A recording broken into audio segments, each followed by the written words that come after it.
Hello friends, welcome to CEC Live Lectures, dear friends, with our ongoing series on business ethics and CSR. Today we are going to talk on desirability of ethics, and for discussion on the topic we have with us in our studios Dr. Namita Rajput. Dr. Namita Rajput is principal in Sri Aurobindo Evening College, University of Delhi.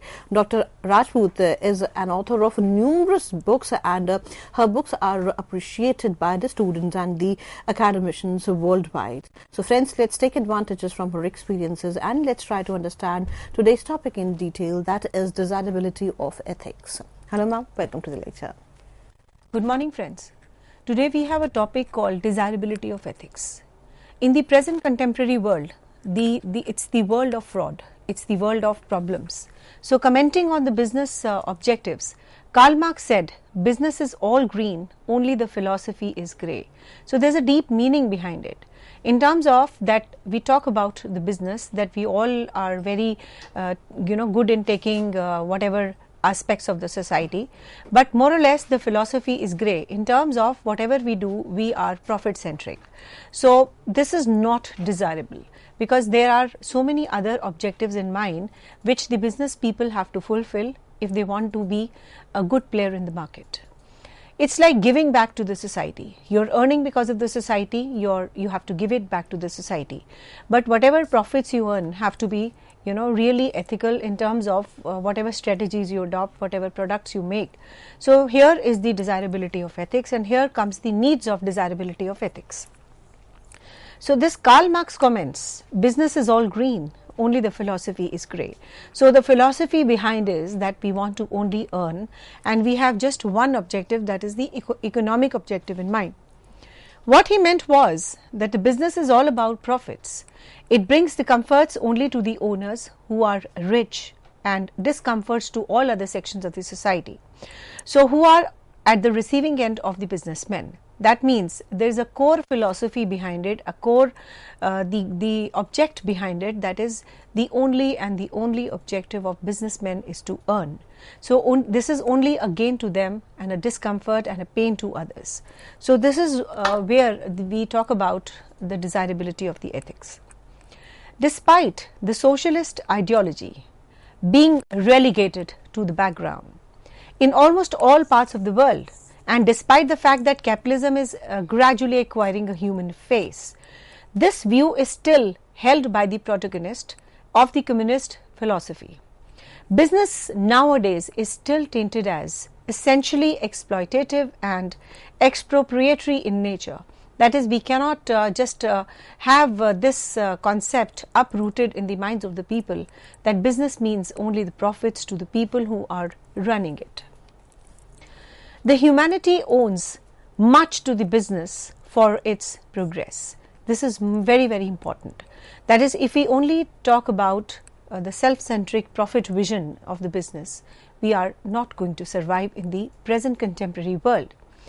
We have so much to do for the society, we have so many other responsibilities towards the society. So much of the progress in the world of today would not have been possible without the entrepreneurship and the private business.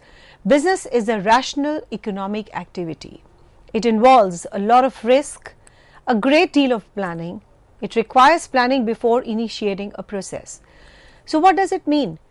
That when you talk about, on the one hand, that the business is only earning profits, on the other hand, we should not be forgetting this, that all the businessmen, they do a lot of activities at the back end before they earn.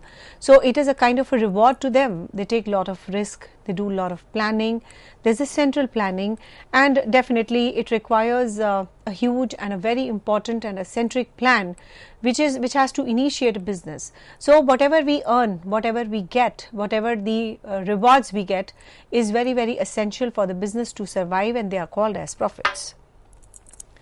Now it needs planning and thinking while moving on the road ahead. That is, if we are a businessman, if we want to earn profits, it is not simple. You have to take a calculative risk, an uncalculative risk, systematic risk, unsystematic risk, and to move on a road of success and to move on the road of profits is not at all a simple task. There are so many competitors in the market.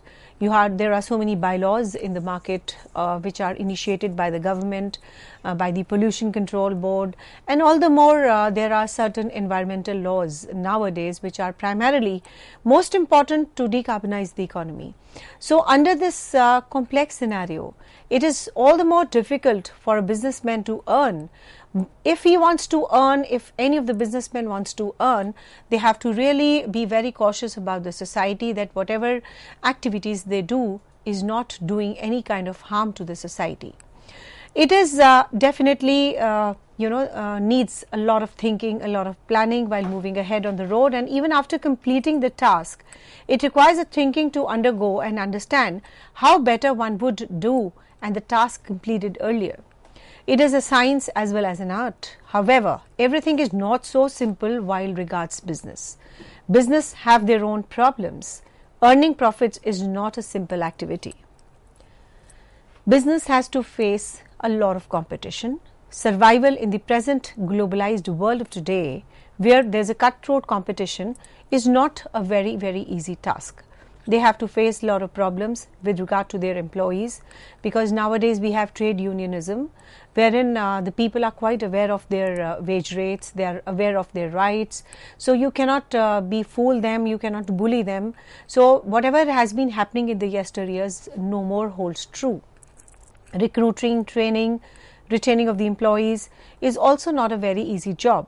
And above all, keeping the customers and the suppliers intact in the pipeline flowing is not simple either. We have dynamic customers. The customers are never loyal. If you give them some good, the features, the schemes, they will be yours.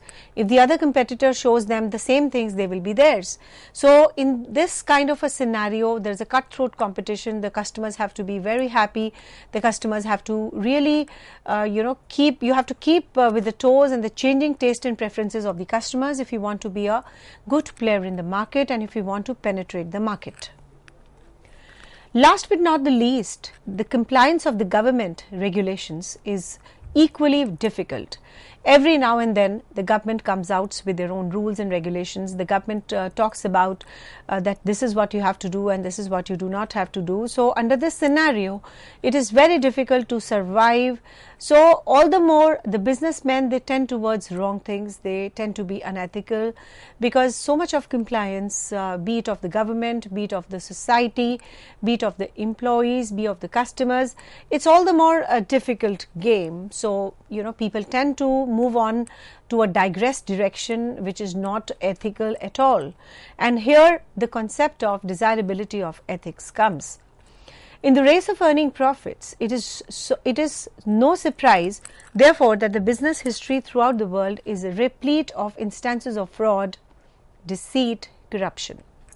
The corporate world has been rocked by a number of scandals involving racial discrimination, use of child labor, cooking of books, insider trading, latest trends, invasion of privacy by internet customers, abuse of monopoly, and the price fixing. So now we are talking about the present scenario. The present scenario is not at all good. Why? Because every now and then we talk about the corporate frauds, we talk about the deception part, we talk about the corruption. So all these things leads to big scandals. It leads to corporate governance failures. It leads to use of child labor. It used to, doing for insider trading. People who are into the business, they try and adopt wrong ways and means. They window dress their accounts. There's a lot of insider trading going on. So definitely, if you are into an IT business, there's a privacy of the customers through internet companies. There's a problem in the price fixing also. So under so many problems, all the more the game is difficult to play. And the new technology has come up, and the new technologies, it also contributing negatively. The question is why? The new technologies, they continue to spawn the novel ethical quandaries such as labeling of genetically modified food products, human and animal cloning, etc. So the new technologies, when you talk about, this is a boon as well as a bane. But when you talk about the benefits, if you equate them, the benefits are more and the problems are less. But yes, you cannot ignore the problems because they are grave and severe. A Deloitte and Touch survey published in The Economist April 22, 2000 reported that 94% of the top corporate executives believe that the business community is worried about unfair trade practices being pursued by the business corporations. So this is a very important proliferated terminology, that the businessmen, they are undesirable, they are unethical, they earn profits in a very wrong manner. In order to understand the concept of the business ethics, it is essential that we know about the unethical and unfair business practices. These unfair business practices manifest themselves in many direct and indirect ways. The unfair practices being pursued in the company could be categorized as against the investors, customers, employees, competitors, government, and the society in general. There are certain instances of the unfair trade practices against the investors in the form of alluring them to invest by providing wrong information, concealed information, declaration of inflated business results, and taking advantages of insider trading. There has been typical cases of frauds against the customers when they are allured to business goods and buy services on the basis of wrong information given in the advertisements or selling a substandard products. Customers are cheated by the monopolies. The monopolies nowadays are really bad. That means a concentration of the economic power in few hands. So all the more it is not a very good aspect and a spillover to the customers. They always feel cheated because there is no one else who is a player, and only the monopolist. They have a lot of strategies to play, a lot of games to play against the customers. Even the employees may not be spared. They may be discriminated against on the basis of sex, caste, creed, religion at the same time of employment, work allotted, and promotion.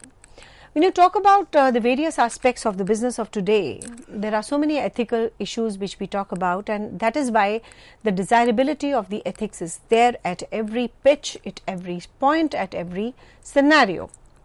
So here we are talking about the employees.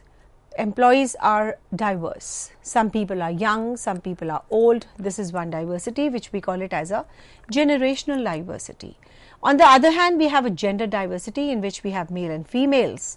Similarly, of the caste, there are people across various caste, creed, religion, and even the cross borders are there nowadays because we are living in a transnational corporation. We are living in a globalized world of today. So when you are living in a globalized world of today, which is contemporary and dynamic in nature, you have so much of diversity at every step. So under such diversity, there are a lot of strategies which the businessmen play, and there is a lot of discrimination in this regard. The female counterparts are given low, the female counterparts are given less promotion, less wages, and less challenging jobs. And of course, when you do go deep into it, we have a glass ceiling. What do you mean by glass ceiling? The glass ceiling is that the female is not allowed to move up to a certain level because of the stereotype role and the cultural role which she is playing in the Indian economy. The woman is born in a very different culture wherein she is supposed to be in the four walls, but although the environment is changing, but the stereotypes makes the female pushes into the same scenario as she was about 100 years ago. There's a little change, but that change is not that sweeping and that not clear, because the stereotype roles are still with her, but with the additional responsibilities on her shoulders also. So the scene is very complicated and very difficult, which needs to be completely, somebody has to break the ice, somebody has to break that circle, vicious circle, so that she's out of that game and the male and the female are taken as at equality. There are unfair business practices against the competitors are also well known. So because of the cutthroat competition, you follow the wrong practices which again are unethical in nature. There are instances of unfair nexus between the business houses with the government of day-to-day secure contracts and maximize the sales, and also not so infrequent. In India, specifically when you talk about the corruption index is on the top, we are topping the corruption index across the globe. So, there is a leak of information from various sectors, especially from the exchequer, and that information is used against the people at large, but again for the benefits of the businessmen. The frauds in the form of tax evasion against the government are too widespread, conspicuous to be mentioned. And last but not the least, there may be instances of deceit against the society in general, polluting the environment, unabated exploitation of the natural resources which has been made at this planet unsafe for the coming generations. Some aspects relating to insider trading, discrimination, advertisement, customer rights, corruption, whistleblowing and like the need detailed attention. They have very significant and far-reaching impacts on the business, corporate business in particular. An ethical manager has to be very particular about the long-term effects of a particular decision on the environment, customers, suppliers, employees and other stakeholders. So, a manager ethics will affect not only his or her company and its reputation and long-term viability, but also the manager's personal sense of worth and accomplishments. A customer is a user of goods and services. Any person paying for goods and services which he uses is entitled to expect that the goods and services are of nature and quality performed to him by the seller. According to Consumer Protection Act, that is the COPRA 1986, a consumer is a person who buys any good for a consideration which has been paid or promised or partly paid and partly promised, or any other system of the deferred payments. For example, hire purchase installment sales and includes any other user of such goods, and much use is made with the approval of the buyer, but does not include a person who obtains such goods for resale or any other commercial purpose. Hires or avails of any service for a consideration which has been paid or promised or partly paid and partly promised, or under any system of deferred payments, and includes any beneficiary of such services. When such services are availed of with the approval of the first mentioned person, but does not include a person who avails of such services for a commercial purposes. So, when we buy a commodity or ask for a service, we become a customer. With the amended provisions, the term consumer includes a person or any voluntary registered association registered under the Companies Act 1956 or any other law in the force of India. The consumer is not merely a single individual. It can mean a number of individuals. It is also a means of legal representative or legal hires of the consumers in case of a death. The success of a business depends upon the satisfaction of consumers. Stating the importance of consumer in a society, Mahatma Gandhi described a consumer thus: a customer is most important visitor in our premises. He is not dependent on us, we are dependent on him. He is not an interruption in our work, he is a purpose to it. So, consumer sovereignty has to be upheld. Consumer sovereignty has to be given focus, it has to be given importance, because without consumer and customer, nothing is possible. He is not an outsider. In fact, he is the most important insider, and he is a core part of the business strategy and of the main course of the business. We are not doing any favors to him by serving him. Why? Because he is giving us an opportunity to move forward. He is giving an opportunity to earn. So, it is our prime responsibility to take care about each and every minute need of his. However, if the customers are harassed, the problems would be immense. The factors relating to exploitation of the consumers are numerous. When consumers have a limited information, one, about the product, about the price mechanism, about the utility, they are exploited by the sellers. Low literacy drivers the consumers to go in a wrong choice of the product is a major cause for their exploitation. The lack of consumer awareness about their rights become an important cause for their exploitation. Limited supplies of the product and services also lead to consumer exploitations. Monopoly situations help the sellers to demand arbitrary prices in the production and sale of consumer goods where the producer and supplier are few. The sellers have an upper hand in fixing the price and their availability. Consumer exploitation assumes the following forms. There are a lot of problems which the consumer of today have to face. One, the underweight and undermeasurement. The consumer buy goods from the market. Often the product he has purchased is either underweight or undermeasured. He does not even know that he has been cheated. Substandard quality. Another form of consumer exploitation is that he gets the products of substandard quality. The dubious sales. The sales are of various types. A chemist, for example, sells a medicine after the expiry date. Electric shopkeeper gives a defective iron piece. The high prices. High prices is perhaps the most problematic thing which we are facing as a customer of today. Very often the traders charge the prices which is even higher than the fair prices. What a trader often do is that they create an artificial shortages and thereafter ask for a price arbitration. Then we have a problem of duplicate items, which is the most grave problem which is proliferated in the market at the highest levels. Another form of the consumer exploitation is about the duplicate articles. In the name of genuine parts of the goods, fake and duplicate items to be sold.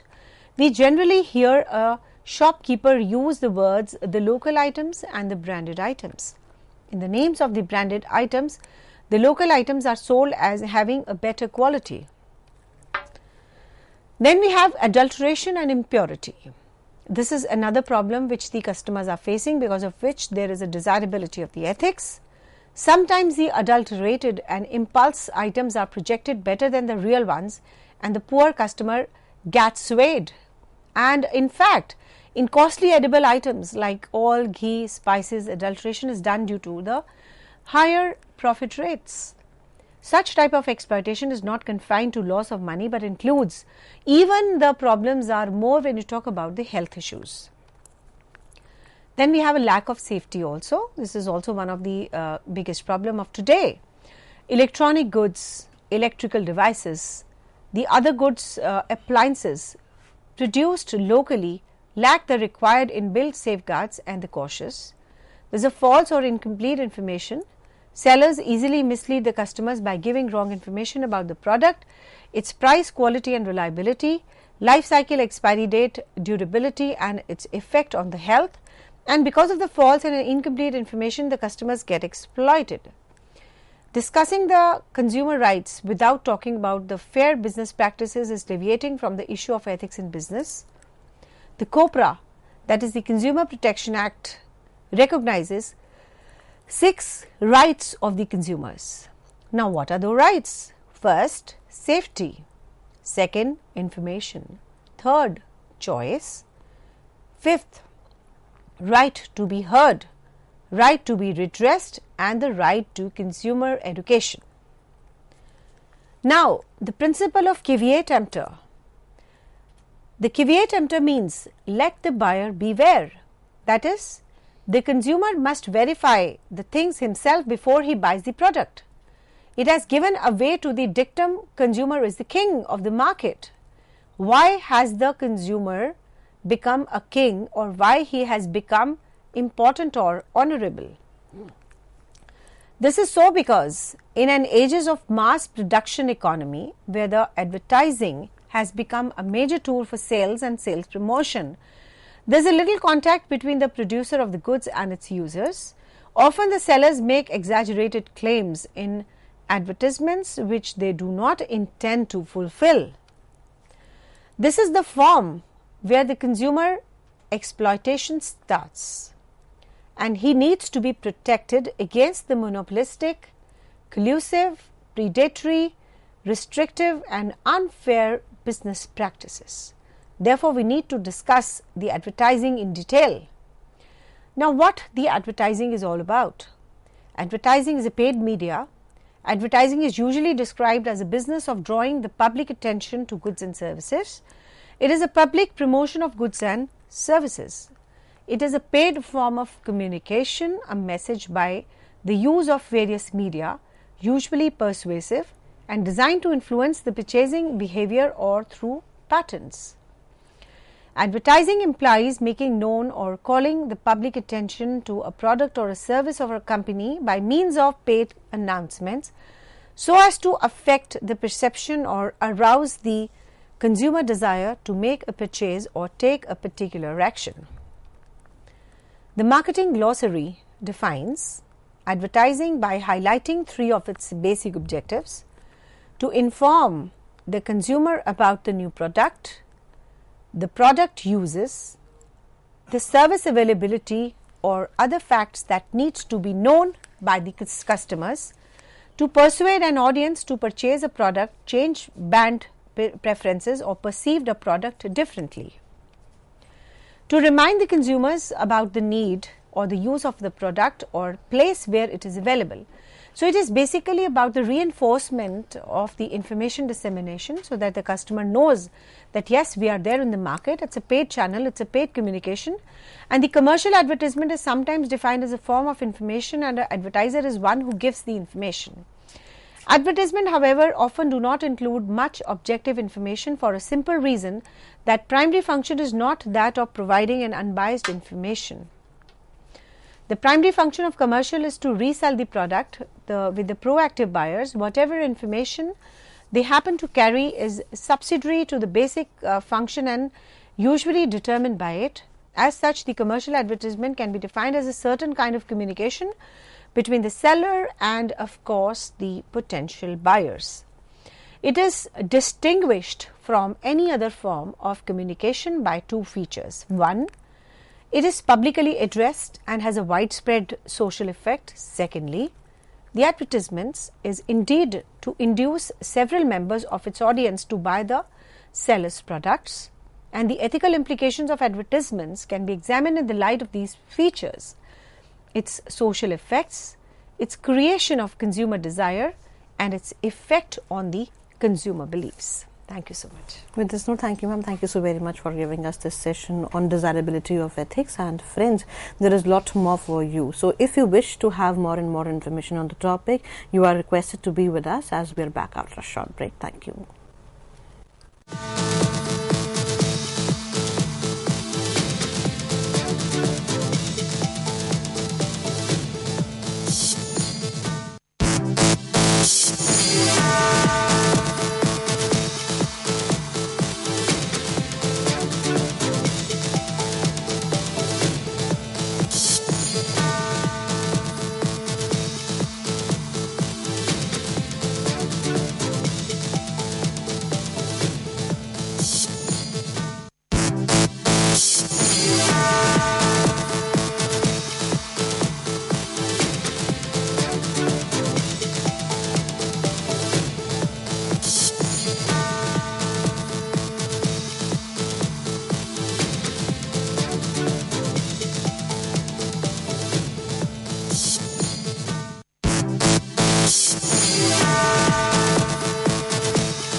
Hello friends, welcome back to this session. Friends, as you know that today we are talking on desirability of ethics, and for the discussion on the topic we have with us in our studios Dr. Namita Rajput. Dr. Namita Rajput is a prolific professor, and through her we always get in-depth knowledge on various topics and issues, and today also we are getting the deep insights. Let's welcome our guest Dr. Namita Rajput once again. Hello ma'am, welcome to the lecture.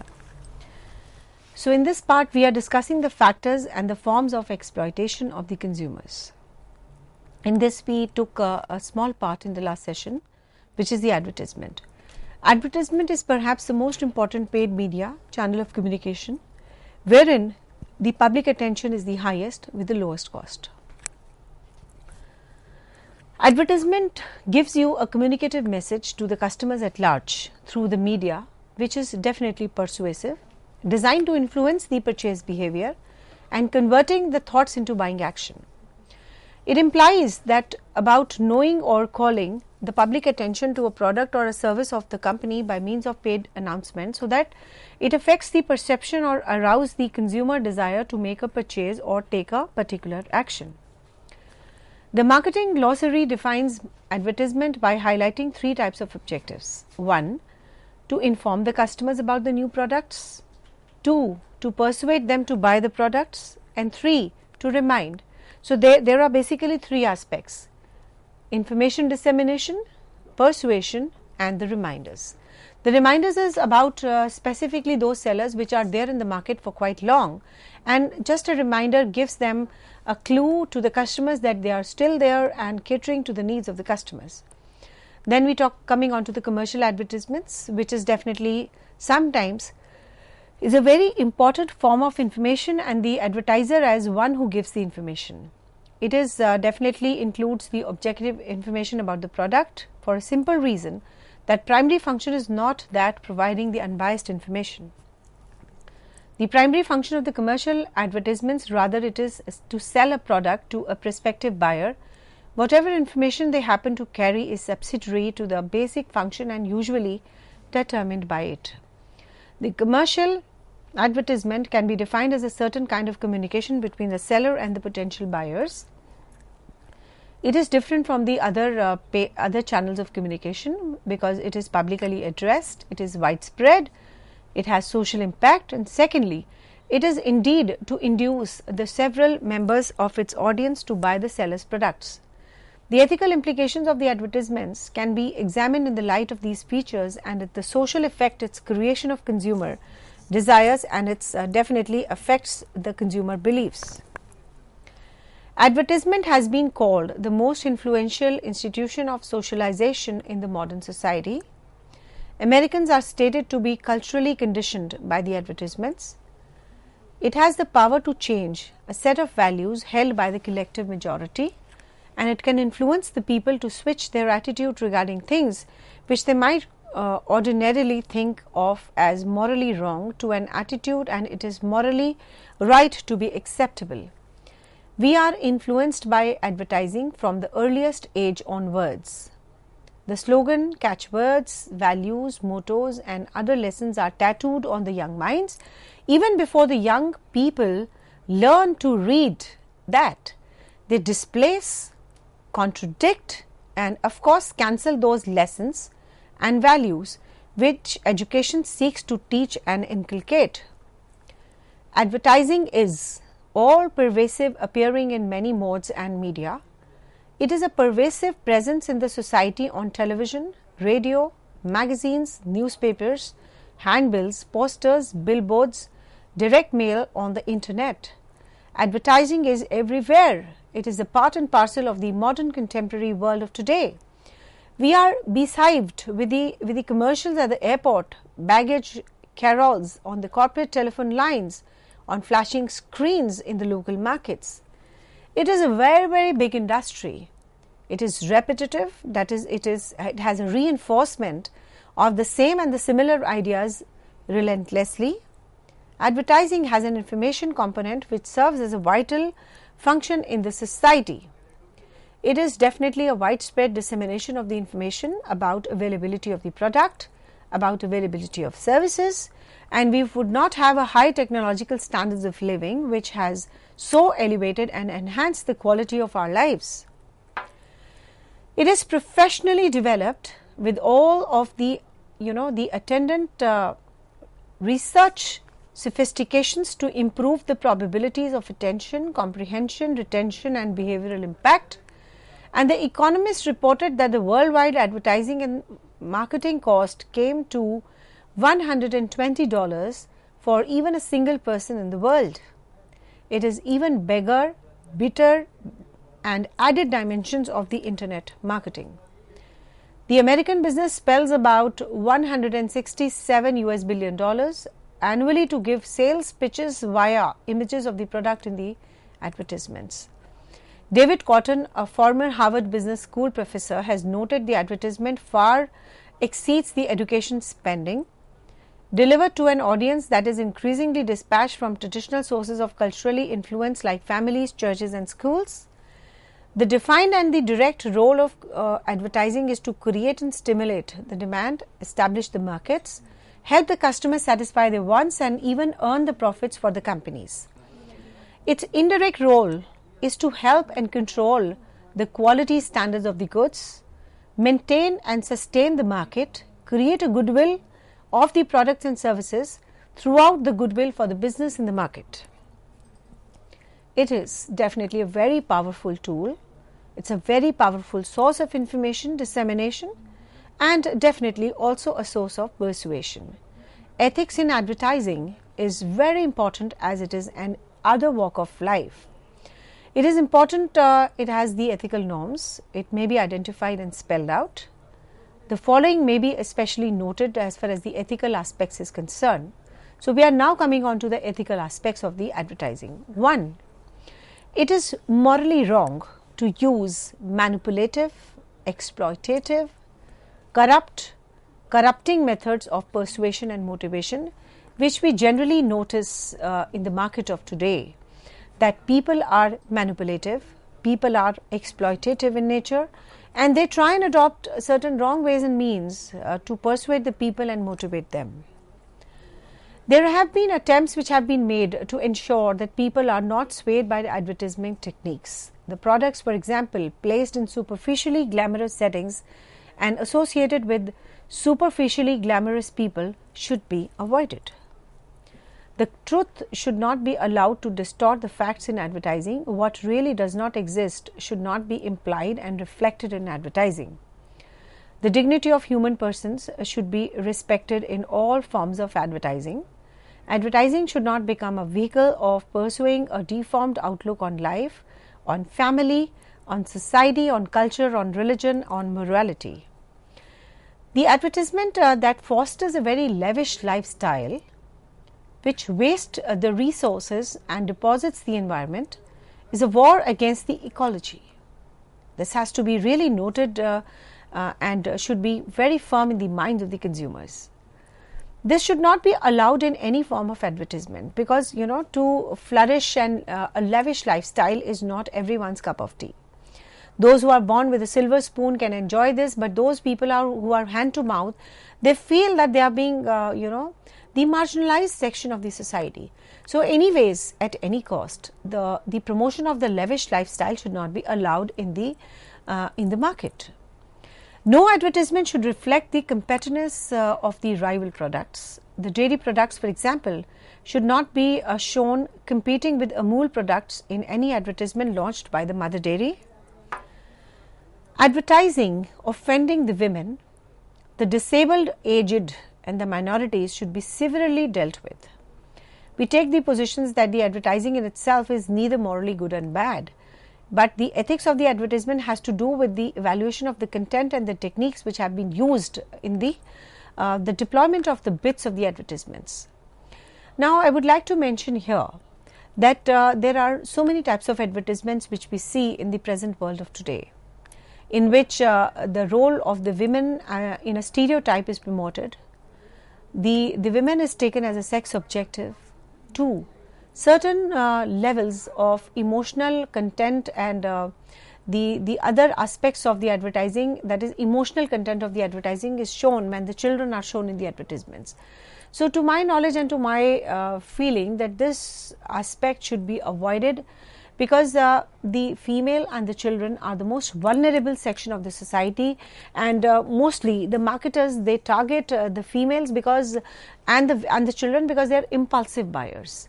Their rationality in the buying decision is definitely less than the emotional decision. So whatever decision the females and the children, it's a market research which clearly states, with so many empirical evidences to this effect, that whatever they do is not at all in good taste of the society, and the stereotype of the role of the women has to be broken. Certain good advertisement and commercials should come up wherein the men are working. So these are the ethical aspects wherein the men should be promoted as far as the household work is concerned, because that notion and that thought needs a break, that if a female is born, she has to take care of society, she has to take care of the children, she has to take care of the entire house, and she's a homemaker. But the reverse should now be promoted, that she is in equality position with the males, and whatever she is designated to do, all the things should be equally divided with the males.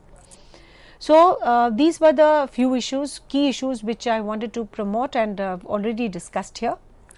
The ethical, the advertisement in itself is neither bad or wrong, but yes, the content, the technology, the message which that particular commercial and advertisement shows needs a good and a rigorous exercise to judge whether this advertisement is good or bad.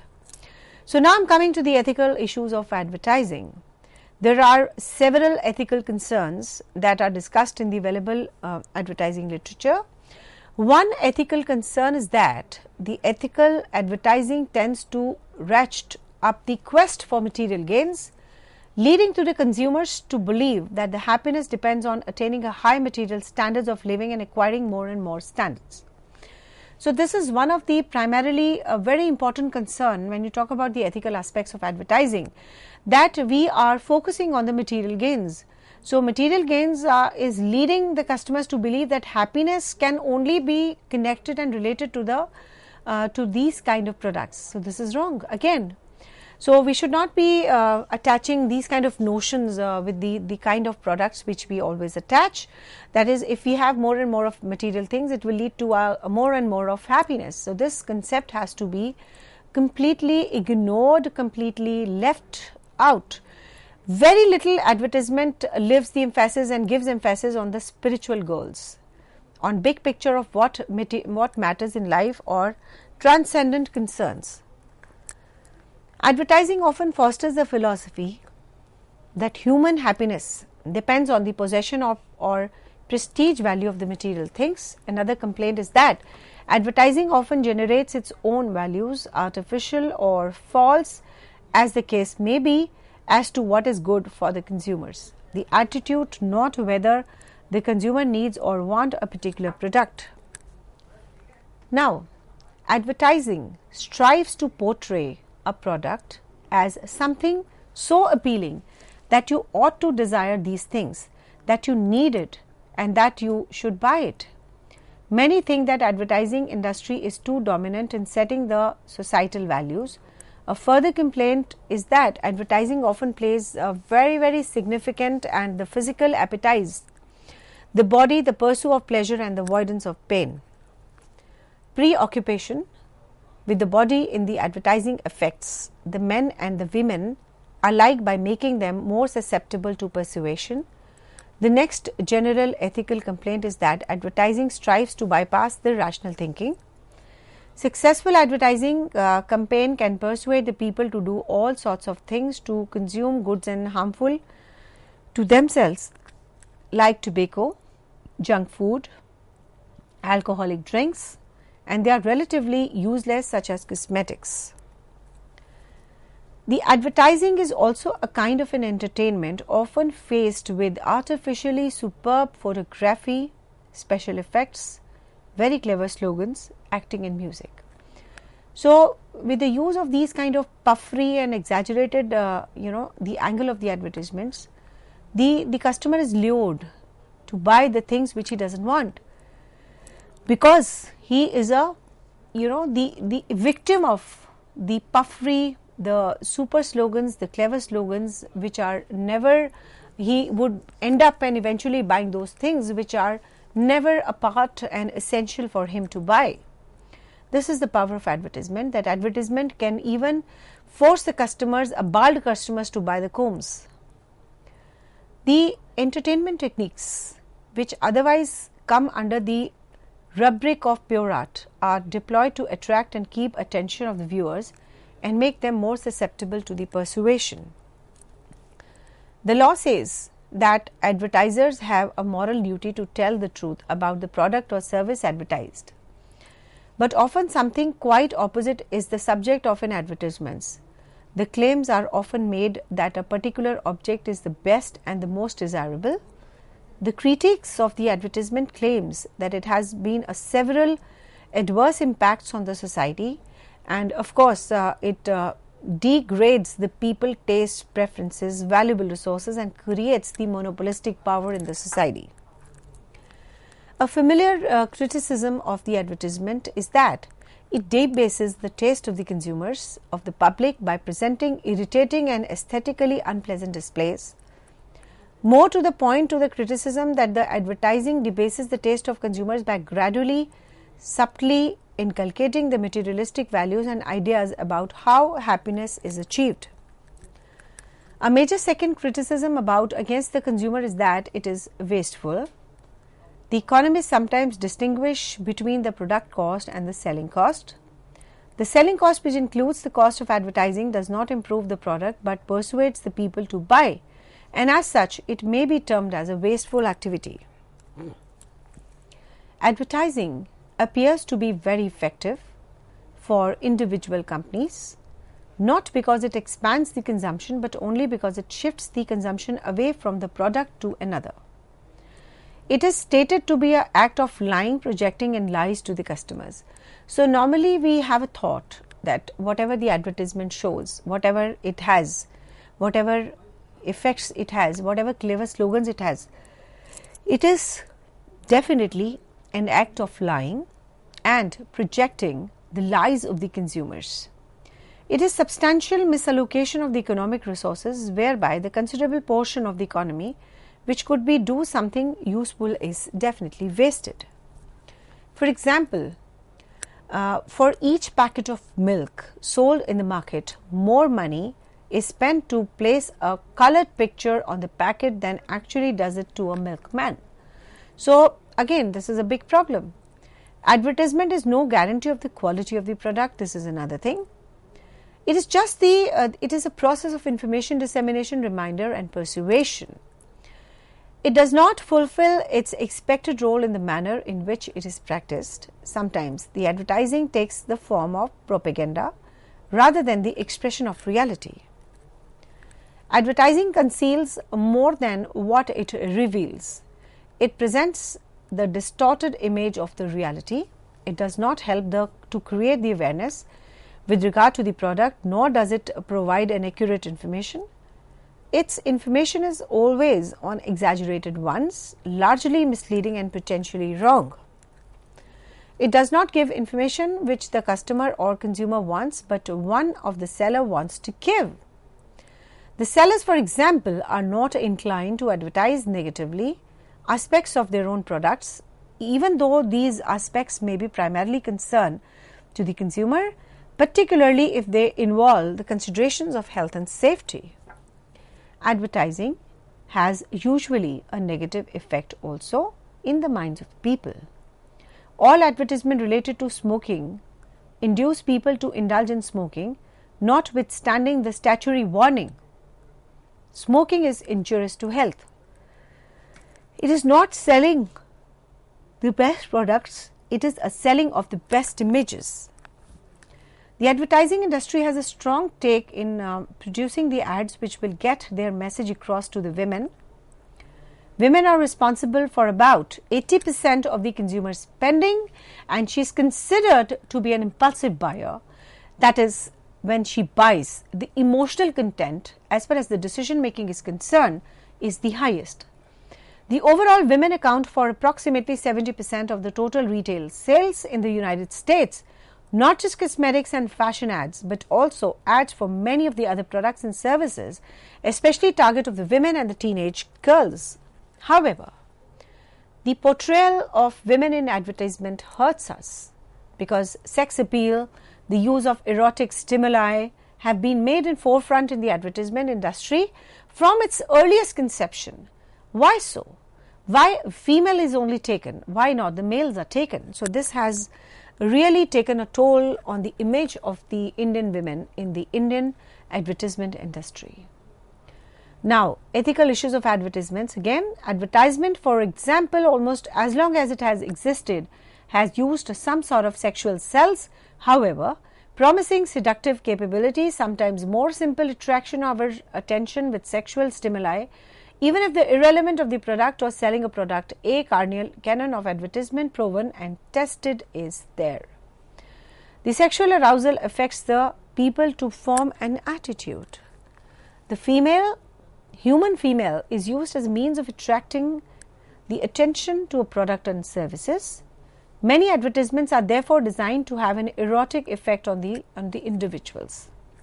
In fact, both men and women find sexual announcements of the female bodies to be emotionally appealing, which help incline both men and women to buy the product. Community standards regarding sex are in a constant state of a flux. Many think that exposing more flesh using younger and even alluring models does not do more than keep us into a sexual progress in society, which is more open and less constrained on the matters of these conduct of today. Some advertisements would have regarded the pornographic or even the obscene scenes this year. It is no longer considered shameless to observe something likely to arouse your erotic or even focus on the salacious features of the images presented in the media. The sexual suggestive ads are so common that it becomes a complicated manner to argue that they are wrong, and of course in the way they are wrong, whether they are better spoken in a vulgar or a tasteless fashion, thus offending the rational sensibilities of some people, or whether they are nothing more than something of a hype which ordinarily the audience readily see for what they are. Another area, the topic discussed extensively in the law journals, pertains to gender equality. This is perhaps the most important topic of today. Treating women as things instead of autonomous rational agents runs the contrary to the spirit and intentions which inform our laws on the gender equality. All of this tends to erode the women's self-esteem. The values promoted by advertisement, taking slimless for instance, impact jobs where the women predominates like flight attendants, waitress, receptionists and secretaries. However, there is no reason why advertisement cannot be both emphasize the desirability of high material standards while reminding us that the material gain is merely a means to an end, not an end in itself, and whatever purposes and ends in the life. Women's advertisements are not denigrate. Be successful by turning to a more positive images that will serve to enhance, not denigrate the women's self-esteem. The advertisers wants to read about the market and produce what the market wants to buy. Hence, they do not have a particular stake in portraying the women as the things. It's just so that the far of the standard paradigm has worked for them. Institutionals display a certain inertia when it comes to the changing their edifice. We can search for non-coercive solutions in the market. There is no reason why consumers and the media cannot urge the advertisement and campaign managers to check the track.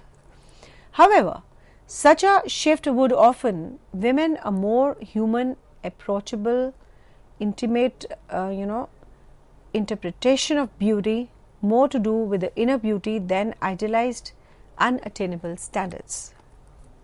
Consumers can refuse to purchase the goods whose advertisement depict the women in offensive ways. revolt by the consumers, by the critics in the media helps to motivate the high standards and can affect the pockets of offending practitioners. The consumers can become more vigilant in recognizing the subtle messages presented in advertising and reach our children to understand that advertisement is not a reality. So, overall we have seen here the ethical aspects of the advertisement and how the consumer feel that they feel cheated.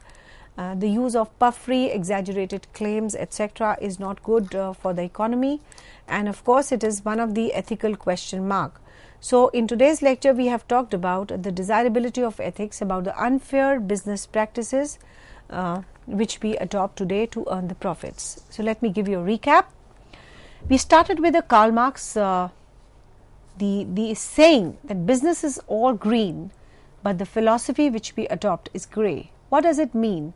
That we have one and only one focus in the life is to earn the profits.